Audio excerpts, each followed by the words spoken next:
Sir IIT बाबा, अरे IIT बाबा को ऐसे ही घेर रखा है लोगों ने।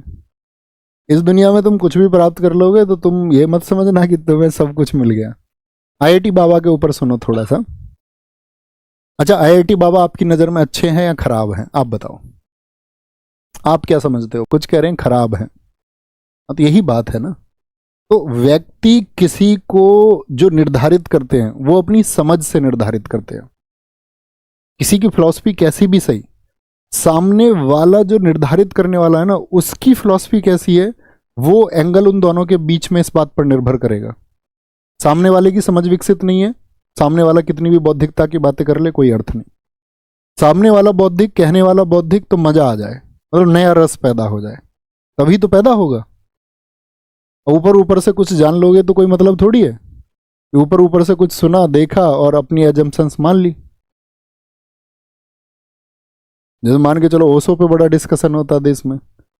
ओशो जब कभी भी साइंस पे बोले तो खराब ही बोले, अब कोई मानने को तैयार नहीं, क्योंकि ओशो के पक्ष में एक बड़ा वर्ग है। ओशो बहुत तार्किक आदमी है, नो डाउट, लेकिन ओशो एक बार विज्ञान पे बोल रहे थे तो उन्होंने इलेक्ट्रॉन का चार्ज पॉजिटिव बता दिया और सारी व्याख्या उस तरह से कर दी सकारात्मक रूप से, और न्यूट्रॉन का एक नेगेटिव चार्ज बता दिया और उसकी व्याख्या उस तरह से करके सारी कर दी। तो परफेक्शन तो किसी के अंदर नहीं है, कोई व्यक्ति किसी एक क्षेत्र विशेष में। जैसे आपका जाति व्यवस्था पर जब ओशो बोलते हैं, या जब ओशो की बात किसी धार्मिक स्थिति के बारे में होती है, तो वो बहुत सटीक हैं और उनके तर्क बेमिसाल हैं।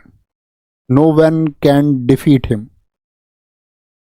ऐसी आईआईटी बाबा है। तो वहां पर एक बाबा और हुए, उन्होंने एक बड़ा अच्छा मैसेज दिया, वो मैं आपको देना चाहूंगा। मुझे उस सारी वीडियोस में से या सारे तर्कों में से जो एक तर्क मुझे मिला वो मैं आप तक पहुंचाना चाहूंगा, सॉल्यूशन क्या है, निष्कर्ष। तो उन्होंने एक बात कही, जैसे कि भाई बहुत सारे लोगों ने बोला यार आईआईटी बाबा तो चरसी हैं, वो तो सिगरेट विगरेट पीते हैं। ये भी सही बात है भाई, जो लोग नशे की प्रवृत्ति के लोग नहीं हैं, क्योंकि सीधी सी बात है कि जो सही व्यक्ति होंगे वो नशे की प्रवृत्ति के खिलाफ होंगे, वो अच्छी बात है। लेकिन मान के चलो किसी व्यक्ति ने अपने निजी जीवन में उसको अपनाया, तो उन्होंने एक प्रश्न किया था, ठीक है। उन्होंने कहा कि भाई आपका बच्चा अगर बहुत बीमार है और उसको एक त्वरित इलाज की जरूरत है बहुत जल्दी, और वो इलाज उसको अभी मिलना जरूरी है।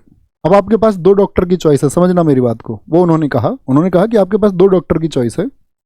एक चॉइस तो ये है कि एक डॉक्टर ऐसा है जो शराब पीता है और सिगरेट भी पीता है, लेकिन उसका जो सर्जरी का सक्सेस रेट है वो 100% है, यानी 100% इलाज करेगा और ठीक करेगा।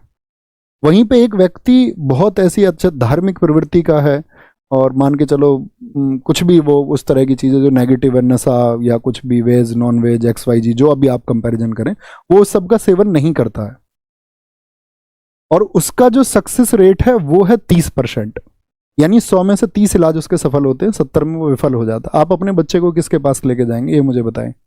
100% वाले के पास में या 30% वाले के पास में? विचार ही नहीं करोगे, ये देखोगे कि भैया कामयाब कौन है। तो ये जीवन की फिलॉसफी है। कोई भी व्यक्ति अपने जीवन में क्या कर रहा है आप उस पर टिप्पणी मत करो, वो उसका निजी जीवन है। आपसे उसका जो सार है, जैसे मान के चलो आप एक अच्छे शिष्य हो सकते हैं, तो मैं एक अध्यापक और शिष्य, हमारे बीच में क्या है, एक ट्रांसफर ऑफ नॉलेज। वो कैसी है, हमें इस बात से मतलब होना चाहिए, हमें किसी की निजी जिंदगी में नहीं जाना चाहिए, वो उसका निजी जीवन है। बात समझ पा रहे मैं क्या बोल रहा हूँ? बहुत सारे लोगों ने कहा कि हम 100% वाले के पास जाएंगे, बहुत शाबाश है। और इसमें कोई जो कह रहा है कि मैं 30% वाले के पास जाऊंगा, तो इसका मतलब तो ये हुआ उस बच्चे को, उसको अपने बच्चे से प्यार प्रेम नहीं है, और जिसको अपने बच्चे से प्रेम नहीं है तो इसका मतलब है फिर उसके जो सारे दावे हैं, उसकी जो सारी समझ है वो अविकसित है, फिर तो कोई अर्थ ही नहीं रहा ना, है ना। ठीक है, इतना समझना है। वो किसी भी व्यक्ति का निजी जीवन, आपको ये देखना चाहिए ट्रांसफर ऑफ नॉलेज में क्या चीज़ें आपके पास पहुंच रही हैं, आपको वो समझ पा रहे हो, आप उसको एक्सप्लोर कर पा रहे हो, नहीं कर पा रहे हो, नहीं तो कुछ और नहीं। यहाँ पर आए।